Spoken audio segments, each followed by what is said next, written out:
ঈদ শেষ হইতে না হইতে শালা বাড়িতে মেহমান এসে হাজির। তাই মেহমানদের শালা আপ্যায়ন করার জন্য এখানে আমি নুডলস বানাইতেছি। এখন নুডলসটা সেদ্ধ করে নিচ্ছি।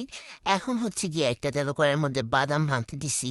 তো কেন বাদাম ভাঙতে দিছি অবশ্যই তোমরা কমেন্ট করে জানাও। শালা তোমরা জানো না নুডলসের মধ্যে বাদাম দেয় না। এই বাদাম ভাঙতেছি আমি হচ্ছে গিয়ে পিঠা বানানোর জন্য। এই যে পিঠা বানাইতেছি মেহমানদের জন্য পান্তুয়া পিঠা। এটা হচ্ছে আমাদের এখানে বিখ্যাত পিঠা পান্তুয়া পিঠা, খুবই মজার হয় পিঠাটা। এখন হচ্ছে মেহমানদের জন্য আম্মু চুলাই শালা গরুর মাংস বসাই দিচ্ছি। কোরবানির সময় শালা মেহমানরা আসতেছে, এখন যদি গরুর মাংস না রান্না করে শালা মেহমানরা আমাদেরকে কি ভাববে?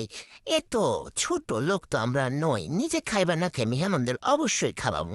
আর এটা হচ্ছে পান্তুয়া পিঠা, খুবই মজা হয় পিঠাটা। তারপর হচ্ছে যারা নুডলস বানাই ফেলছি, গরুর মাংস দিয়ে নুডলস বানাই ফেলছি, মেহমানরা খাই একবারে তাপুস হয়ে পড়বো।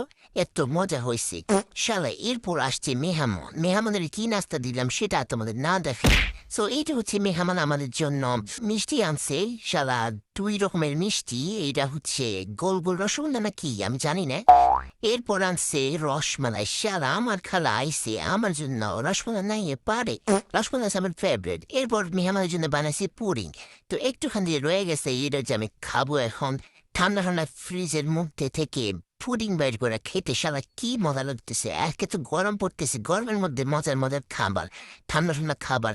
এরপর আয়া পড়ছি আমি নুডলস নিয়ে। এই নুডলসটা খেতে শালা এত মজা হয়েছে, গরুর মাংস দিয়ে নুডলস। কোরবানির ঈদের সময় একটা ফ্যাসিলিটিস তো পাওয়াই যায়, গরুর মাংস দিয়ে নুডলস খাওয়া যায়। সব শেষে শালা ঠান্ডা ঠান্ডা 1 গ্লাস জুস খাই।